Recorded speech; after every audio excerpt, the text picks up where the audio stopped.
स्थान में भी उत्पत्ति बताई, दैट इज चरक चिकित्सा 15। चरक चिकित्सा 15 अगर आपको याद हो तो ग्रहणी चिकित्सा अध्याय, तो ग्रहणी चिकित्सा स्थान में बोला गया, मिनी सिंगला जी नमस्ते, अस्थनो मज्जा प्रजायते, मतलब अस्थि से मज्जा की उत्पत्ति होती है। फिर चरक चिकित्सा 15/30 में फिर से क्या कहा गया, करोति तत्र सौशर्यम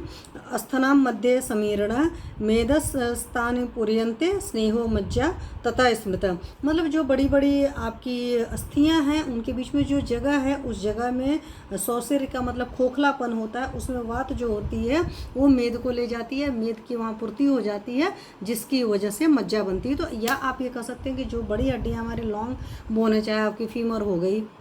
इस तरह के जो भी बोन्स हैं उसके अंदर का जो मेद है उसको आप बोलते हो मज्जा बोलते हो, ठीक है। उसके अंदर का जो स्नेह होता है, मेनली अगर सही वर्ड यूज़ करेंगे तो स्नेह जो होता है, हालांकि यहाँ पर चरक चिकित्सा में मतलब क्रिस्टल क्लियर आचार्य ने कहा है कि मेदस्थानी पूर्यन्ते स्नेहो मज्जा तथा, तो मेद की वहाँ पूर्ति हो जाती है, तो वो जो स्नेह है that is known as the मज्जा। तो मज्जा धातु का बहुत बड़ा इस मामले में रोल है। फिर वहीं पर सुश्रुत सूत्र स्थान में देखेंगे, सुश्रुत शारीर स्थान में देखेंगे क्या कहा गया, तो स्थूल स्थूल विशेषण मज्जा तो अभ्यंतर आश्रित, तो जो स्थूल अस्थियां हैं, जो बड़ी अस्थियां हैं उनके अंदर विशेष रूप से मज्जा अभ्यंतर में अंदर की तरफ आश्रित होती है, मतलब बाहर नहीं होता। जैसे मान लो आपकी ये बोन हो गई, तो इस बोन के अंदर या पेन होती है या मान लीजिए इस तरह की चीज़ें, तो अंदर जैसे रिफिल पड़ी हुई है, ऐसे ही जो अंदर की खोखलापन है जगह है उसमें आपका मेद पड़ा है, that is known as the majja. और इस मज्जा की वजह से और क्या क्या चीज़ें होती हैं उन सारी चीज़ों के बारे में बात करेंगे।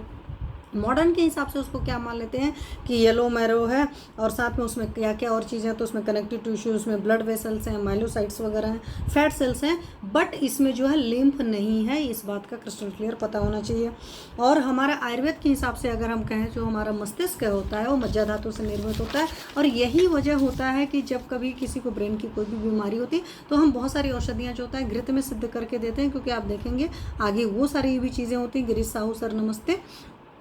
तो मस्तिष्क सिरस्तो मज्जा, तो जो मस्तिष्क के अंदर है वो आपका जो सिर के अंदर मस्तिष्क है उसमें जो है चीज़ें है मज्जा है। तो मस्तिष्क सिरोगत स्नेह है, ये चक्रपाणी जी ने कहा है। और मस्तुलुंग विलीन घृताकारो मस्तक मज्जा, तो घृत के आकार का जो है ये डल्हड़ जी ने कहा है। और कई बार AIPGT एंट्रेंस एग्जामिनेशन जो होते हैं वहाँ पर ये क्वेश्चन पूछे जाते हैं, या आज की डेट में देखे होगा अभी जो इस बार का AIPGT हुआ था वहाँ पर बहुत सारे रेफरेंसेस को पूछा था कि कहाँ से है। तो जब आप श्लोक पर बहुत ध्यान देते हो तो आपको फिर अच्छी तरीके से याद रह जाता है।